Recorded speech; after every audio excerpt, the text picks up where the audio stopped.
you think you cried before on the last episode, just wait for today.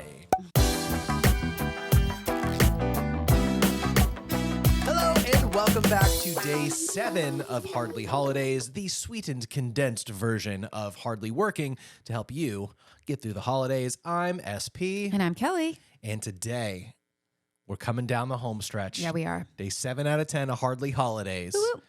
If you thought you cried on the last episode, Kel, get ready for some in memoriam. Yeah. Today, we're taking a look back in 2023, taking a few moments to appreciate those who we've lost. Sometimes people leave us, but they leave behind a body of work that we'll appreciate for lifetimes to come. Yep. And this is that non-comprehensive list. That's So I'll tell you this as we jump into it. A lot of people passed, of course. so not everyone's on this list. You better have the heavy hitters. I have what the internet deemed to be heavy hitters. Okay. I don't want to say me personally, because there's some people that like I kind of know of tangentially. Yeah. The actor from Brooklyn Nine-Nine who passed away like a week ago. yeah. Like sad to lose him, but I didn't really know him other than Brooklyn. Oh, it's haunted. It's going to stay on the floor now. Oh, well, one of our Hardly Holidays signs fell over. That's okay. It happens. It was so scary. I know. I was like, what is that? A Merry it's Christmas so much sign fell. less festive. That is On the your ghost side. of the people we have lost this year, saying, get on with it already. Let's go. But we're going to go down a little trip. Is it 10? I don't know how many it is. I think it might be 10-ish. I guess you wouldn't rank them in order of like. Yeah. Number 10. Most important. No, it's in Sorry. no particular order, but Okay. we have lost many people this year, and we just want to take a minute to appreciate them, even if it wasn't people that we knew personally or even knew very much of. Kicking off our list, the first one, number 1, No. Mr. Jimmy Buffett passed away. Oh, that's sad. Left Passed behind away. a legacy of restaurants. Oh, yeah. I mean, did so much. The whole Margaritaville vibe. He Yeah. had built this huge following of parrot Yeah. heads that love him. 76. And I'll tell you this, I didn't know much about him other than Margaritaville and Cheeseburger in And Paradise. singing. Yeah, I mean, I knew he was a Country singer. artist of sorts. I don't even know if you'd call it country. It's That's more why like I said of yacht sorts. rock kind of Yeah. vibe. But I think they accepted him in the country I think everybody loved place. him Like and accepted he him. may have yeah. been a part of the Grand Ole Opry, different things like that. So It seems no. like he could be. And as I kind of dug in to see more about who Jimmy was, I just kind of fell in love with him. Okay. Just the person that he was. Tell me a little bit. And he was, I guess people would maybe describe him as the everyman, like the guy you'd want to get a beer with. Oh, okay. I watched a couple interviews from talk shows and some performances, one of which we'll see here in a second, where he just got to be around people and make them laugh and enjoy it. And I just appreciate a person who's like that. That's awesome. So to enjoy and to send him off, here's a little clip of Jimmy Buffett playing Margaritaville on an acoustic guitar outside on a patio, maybe at a hotel, who knows where at it a is. Margaritaville. It is like, it could be at a Margaritaville, but it's just, he's having fun with the people there. There couldn't be more than like 50 people, but he's not too cool to do it. So take a look at the screen and enjoy this clip of Jimmy Buffett. Yes, I am. Searching for my shaker of salt. Salt, salt, salt, salt, salt, salt, salt.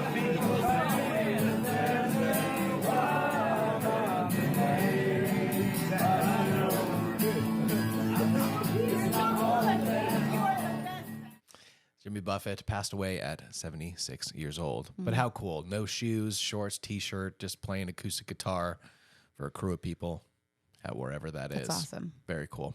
Next up, the iconic Oh yeah, Tina Turner. Tina Turner. 83. Now, you are a professional SAG-labeled singer.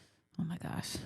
Was Motown and the Tina Turners of the world something that you ever sang at recitals or grew up doing, anything like I that? mean, I think we probably did. She sang Proud Mary, didn't she? Maybe. Tina Turner, rolling, admittedly, rolling down the river. admittedly before our time. Yeah, for sure. 80, died at 83. 83, so. of course. But as I looked into her clips and stuff, it started to become clear that she was funny, obviously a very talented singer, a consummate professional and performer. So let's take a look at this clip And there's a movie coming out about her. already. yeah. Yeah. About Tina Turner. Whatever you want me to do. I will do it for you. Because it's love that I feel whenever you're really near. I'm feeling sensual. I can't deny to myself I'm wanting you and no one else. You've got me wrapped up. 'Cause time takes and love heals wherever you are. I know it's for real. Passed away at 83 years old. You may not have heard it in the clip, but she's doing clearly like a press junket, or she's, taking photos, and someone just goes, "Sing for us." And she just goes, boom, right into it. A performer at that level can always jump right into it. And just thought it was a fun little clip to share. Next up, shocking me that it was this year, Bob Barker. Oh, yeah. The former host and longtime host of The Price is Right passed away at 99 years old. Yeah.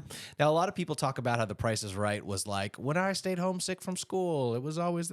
That wasn't it for me. Did you ever watch that? Yeah. I watched Price is Right. Really? Yeah. So you've had some experience with the Barker. Yeah. Yep.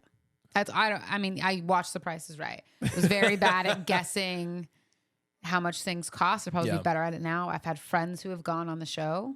Yeah. Or like been in the audience, and I think some of them got picked. I watched a documentary about the guy who not scammed, but like... Oh, like knew too much or whatever? Yeah. Do you remember him? He was like on the show of. twice or something like that, but he was in the audience every day. He knew all the things, and he had memorized... He knew how much everything cost. Like, he knew. And so he like kind of went all the way.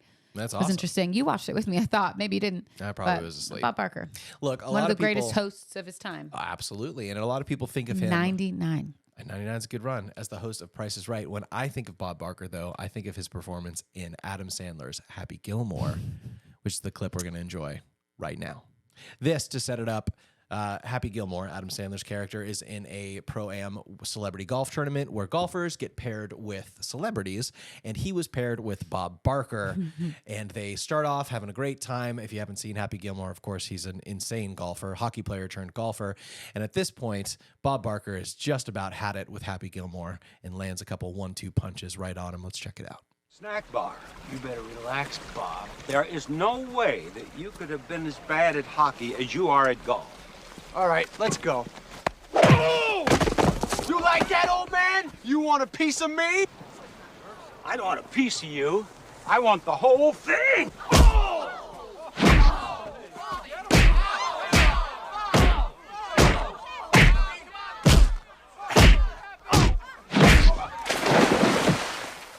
Good times. Bob Barker, 99 years old. And a really young Adam Sandler. Yeah. Big. And a younger Bob Barker, probably in his 70s, I guess. Still can put it up there. I love it. Next up, Paul Rubens passed away this year. Oh, yeah. Pee Wee Herman himself. Seen that movie once?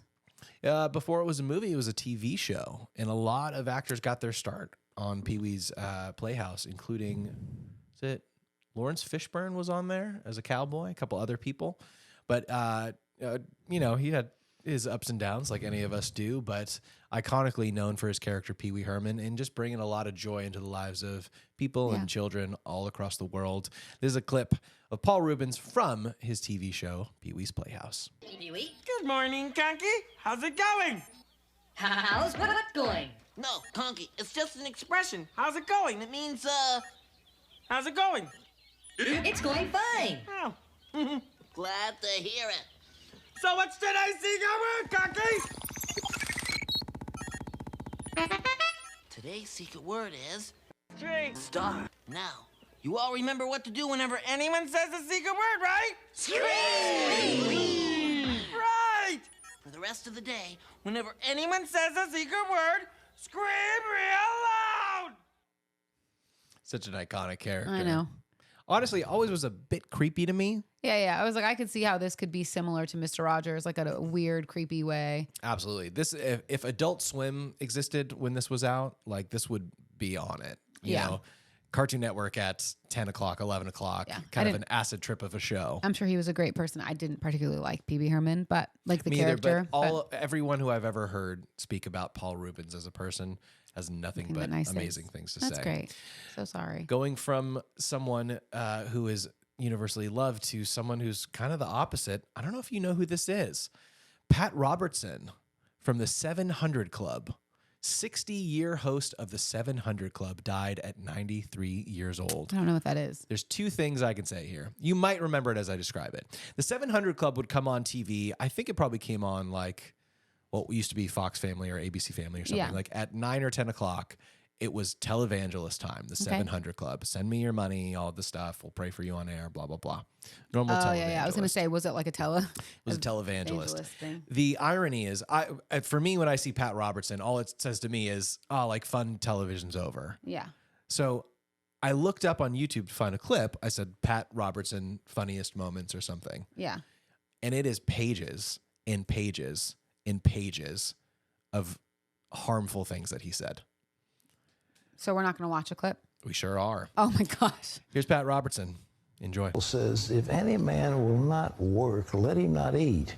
Now, that didn't say if any man will not work, let him go to the soup kitchen and let the government pick up the tab.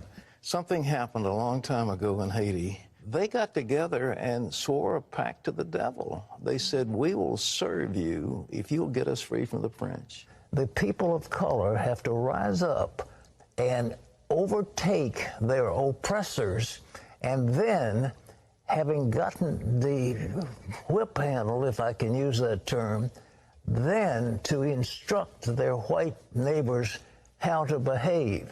Now, that's critical race theory. What is this mac and cheese? Is that a black thing? It is a black thing, Pat. Well, you could become a Muslim, then you could beat her. But in lieu of that. You don't want to go to Saudi Arabia?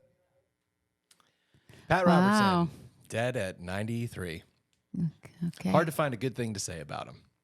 Going Can't from one believe person, he lived that long. I know, one person that exploited other ideologies and beliefs to another person who exploited people for entertainment. Jerry Springer died this year. He did? Jerry Springer died this year, Sorry, 79 years old. Now, when I think about staying homesick from school, Jerry Springer was always on. Jerry Springer and Maury. Yeah. Me and my buddy Alex, Maury was the show that we'd want to go on. Really? Oh, yeah. And I mean, we were like 12. Yeah. I think you only had to be 16. I think we looked it up.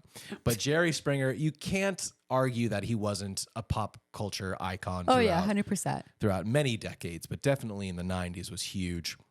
He passed away at 79 years old. He had a show where he basically exploited people's problems. It was reality TV, talk show reality TV before reality TV was what it was today. Yeah. It was like, I am in love with my best friend, but my best friend's baby's mama is my father. It was all that kind of stuff. Yeah.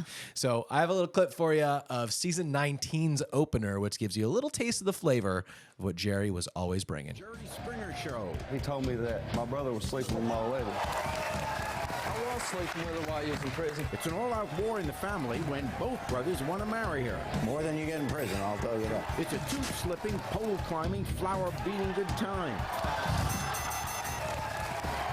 I'm a very angry person. I had noticed. The 19th season of the Jerry Springer Show begins right now.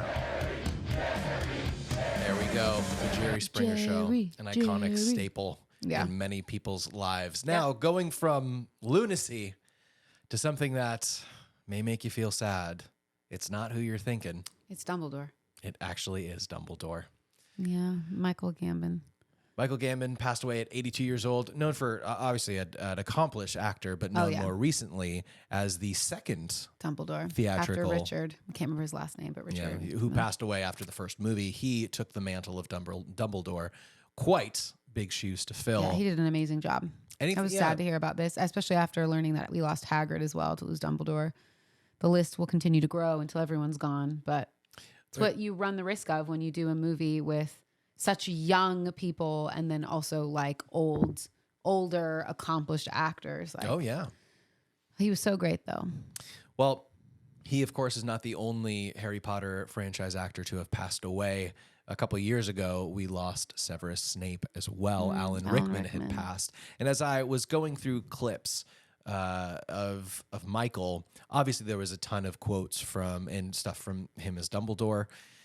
But what I enjoyed was a clip that I found that really showed that not only was he a consummate professional and a great person to work with, but he also had a sense of humor. Yeah. And there's a clip that I found where him and Alan Rickman, so Dumbledore and Snape, decided to pull a prank on the kids. Oh, yeah. Which is so cute and so fun. Anytime someone is doing something positive in the life of children, something important to me. So here's a clip of multiple people from the cast of Harry Potter describing a moment where Snape and Dumbledore put a farting machine in Harry Potter's sleeping bag in the Great Hall. So enjoy this clip of the great Michael Gambon. Action. For now, let them sleep. We've just done a take, right? We've just finished a take, and it's taken ages to get it. In our dreams, we enter completely our own world. You know, it's completely our own world, and we like to swim in the deepest waters and fly. They had put a fart machine into my sleeping bag. This whole echo. And Michael Gambon had actually been pressing it during the take, I found out. Isn't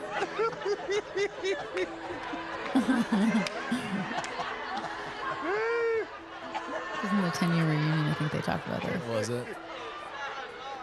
But to see a room full of kids laugh, to give your talents to just put a little positivity in the life of all these young actors. Yeah. So cool, so fun. And to know he was the one pushing the button too. Yeah. And to see him and Alan Rickman just dying laughing. Yeah. And even when you hear Michael laugh, it sounds like he's laughing in character. He's like, I know. But it's like, that must have been who he was. Yeah, I obviously he's so didn't great. know the man, but what a talent to lose.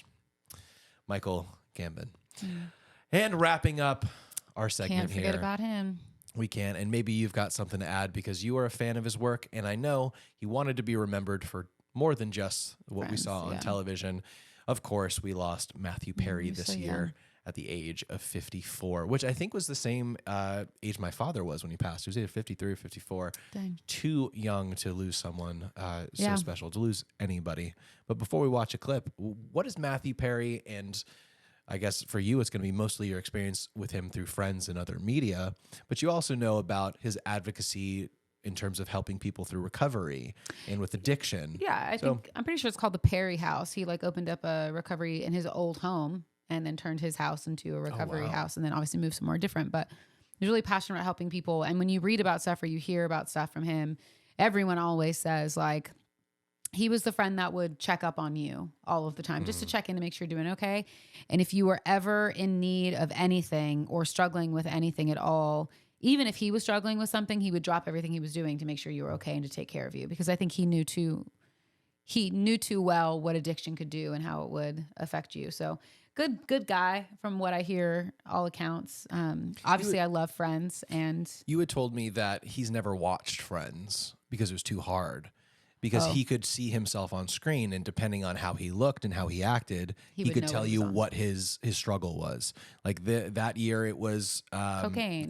That year, it was alcohol. That year, it was food. I mean, his ability to label the things that he struggled with was incredible. Because some people wouldn't put food in there, but he's like, no, it was like I was off of this, and that just moved me to this. Yeah. And so I know that he struggled with his demons until the very last moment. We recently found out that ketamine was a part of what pushed him over the edge and passed away. But to see someone who struggled with that demon for so long, but also be such a huge advocate to help people is a pretty incredible legacy to leave behind. Yeah. I understand why he doesn't want to be remembered just as Chandler on Friends, but also he doesn't get to be Matthew Perry who helps people if he's not Matthew Perry from Friends first. That's true. So it is a pretty cool legacy to leave behind. Yeah. I've got just a quick little clip from Friends, of course, for us to enjoy. This is Matthew Perry. I mean, how hard could it be, right? Cheese. It's milk that you chew. Crackers, because your cheese needs a buddy. A grape, because who can get a watermelon in your mouth? I got one. Socks, because your family's feet deserve the best. Honey, leave it to the pros. It's when he was trying to switch his career into advertising. Oh, in the show. He's like, how hard can it be? Yeah. So funny. Never really knew what From a he did. transponder, whatever Rachel said that he was, but he wasn't. It's like in data. But very funny, a wonderful man. Yeah. Losing him, passing away at 54. Yeah. He will be missed. You know, grateful for the autobiography he put out that I haven't listened to all the way, but excited to. But I mean, he talks a lot about it. I think his opening line is like, "I shouldn't be here right now." And if you're reading this, it's like message. It's you should consider it a message from beyond. Yeah. He knew that he was lucky to have the time that he had after doing all the drugs that he did. But grateful that we had him. I'm grateful he was on Friends. I think he brought lots and lots and lots of joy to people, and still will in our lifetime. Yeah. So. And look, I'm really glad we're doing Hardly Holidays for many reasons. This is, for me, a really special one. I've always had the type of personality, probably from having lost my dad as a teenager, to take time to reflect anytime people have passed away. Yeah. Part of it is reminding yourself that, like, doesn't matter how accomplished, successful, or how much money you have, you can't buy another second of life. You just can't. I remember when Steve Jobs passed, and that's how I felt, was like he had everything at his fingertips, the best medicine, Eastern and Western, and he still couldn't buy himself another second of life. So I know the holidays can be hard for people. Maybe you're listening or watching this and it's hard for you, and you feel like, I wish I was in a different situation or relationship, or had a relationship or a different job, or had more friends, whatever it is. And that's okay. It's okay to want things. It's okay to strive for things.